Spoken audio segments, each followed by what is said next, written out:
आज शिवसेनेच्या वतीनं कोल्हापूर इथं शक्तीपीठ विरोधामध्ये महामोर्चा महामेळावा घेण्यात आला।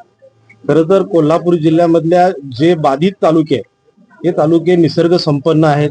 इथं पर्यावरणाच्या दृष्टिकोनातून फार मोठ्या संकट शेतकऱ्यांच्या समोर निर्माण होणार आहे।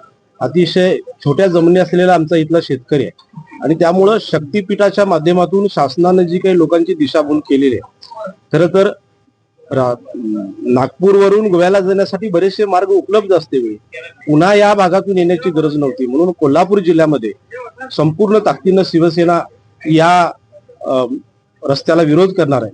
म्हणून आजचा मेळावा घेतलाय। भविष्यामध्ये वेगळ्या पद्धतीची आंदोलनं शिवसेनेच्या माध्यमातून घेतली जातील।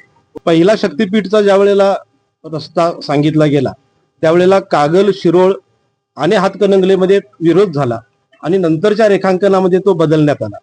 परवा चंद्रदीप नरकेंनी सुद्धा याला विरोध दाखवला, पण खरी गरज आता जी आहे ती पालकमंत्री आबिटकर साहेबांनी याच्यावरती भूमिका मांडणं गरजेचं आहे, कारण त्यांच्या भागातून हा रस्ता जास्त प्रमाणामध्ये जातो, तिथं फार मोठी वनसंपत्ती आहे।